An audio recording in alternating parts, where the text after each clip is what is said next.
Assalamualaikum warahmatullahi wabarakatuh. Kami dari kelompok 11 akan memaparkan hasil resume jurnal kami yang berjudul Peningkatan Kapasitas Kelembagaan Kelompok Tani dalam Pengembangan Usaha Tani Agroforestry. Studi kasus ini dilakukan di Desa Cukangkawung, Kecamatan Sodong Hilir, Kabupaten Tasikmalaya, Provinsi Jawa Barat.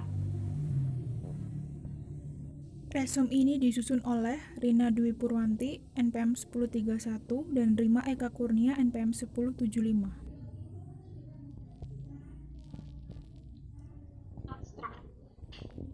Penelitian ini bertujuan untuk mengetahui faktor-faktor yang berpengaruh terhadap kapasitas kelembagaan kelompok tani dan merumuskan usaha peningkatan kapasitas kelembagaan kelompok tani dalam pengembangan usaha tani agroforestry. Penelitian ini dilaksanakan di Desa Cukangkawung, Kecamatan Sodong Hilir, Kabupaten Tasikmalaya, Provinsi Jawa Barat, selama 6 bulan, dari bulan Agustus 2015 sampai dengan Februari 2016. Data dianalisis dengan Structural Equation Modeling atau SEM menggunakan program SMART Plus. Pendahuluan. Program pengembangan usaha tani berkelanjutan dengan sistem agroforestry telah dilakukan pada lahan milik masyarakat di Kabupaten Tasikmalaya. Salah satunya di Desa Cukangkawung melalui beberapa kegiatan seperti pembuatan hutan rakyat, pola agroforestry, dan pengayaan tanaman perkebunan. Akan tetapi, pengembangan usaha tani agroforestry di beberapa daerah masih belum terlaksana secara optimal. Rendahnya peran kelompok tani merupakan salah satu penyebab ketidakoptimalan pengembangan usaha tani agroforestry.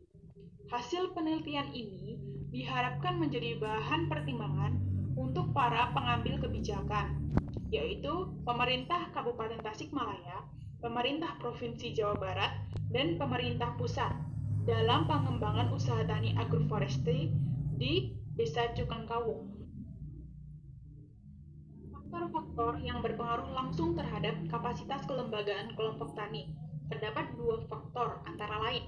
Pertama, kedinamisan kelompok tani merupakan faktor yang memiliki pengaruh paling besar terhadap kapasitas kelompok tani, sehingga rendahnya kedinamisan kelompok tani akan menyebabkan rendahnya kapasitas kelembagaan kelompok tani, sehingga akan menyebabkan rendahnya efektivitas peran, fungsi, dan struktur kelompok tani.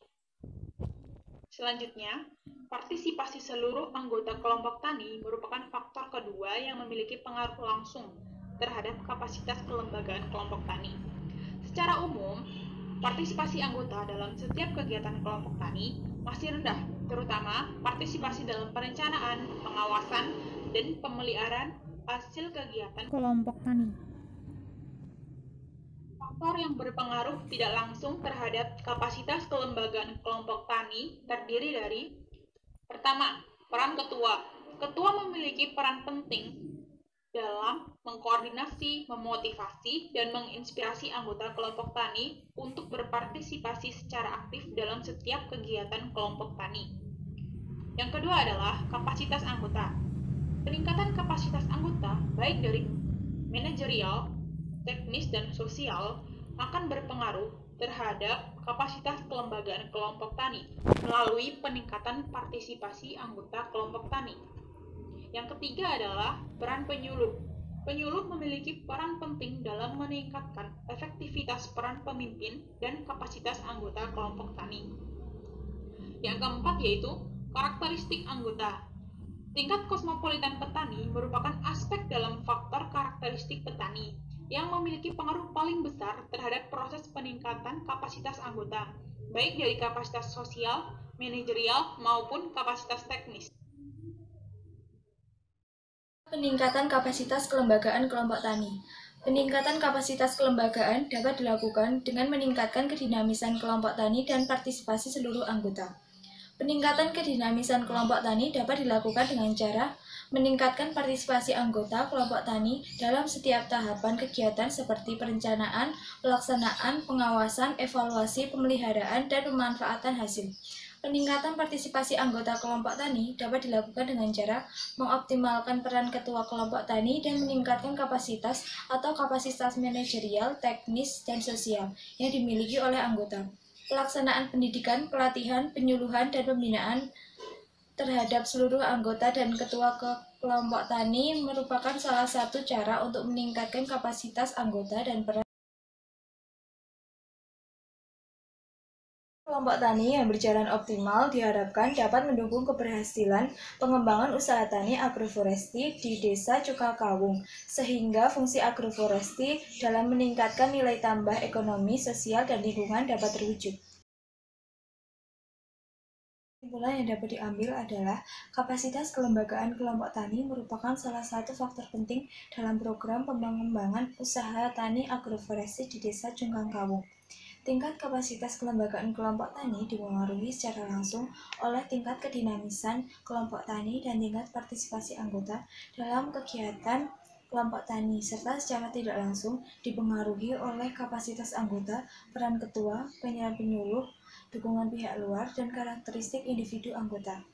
Usaha yang dapat dilakukan untuk meningkatkan kapasitas kelembagaan kelompok tani adalah dengan meningkatkan kedinamisan kelompok tani dan partisipasi anggota dalam setiap kegiatan kelompok tani.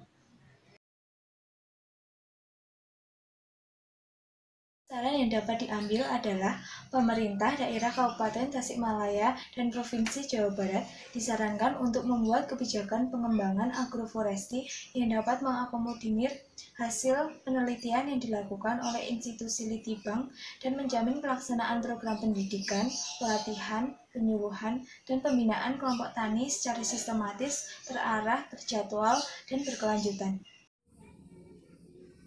Dari jurnal yang kami review adalah yang pertama, abstrak dari jurnal ini sudah mampu menggambarkan secara jelas mengenai masalah yang dibahas di dalam jurnal. Kemudian yang kedua, jurnal ini memaparkan secara detail dan lengkap dari setiap penjelasan. Adapun kekurangan dari jurnal yang kami review adalah yang pertama, terlalu banyak kalimat yang diulang-ulang sehingga pembaca merasa bosan. Kemudian untuk memahami jurnal ini, pembaca perlu 2-3 kali untuk membaca agar dapat paham dengan isi jurnal tersebut.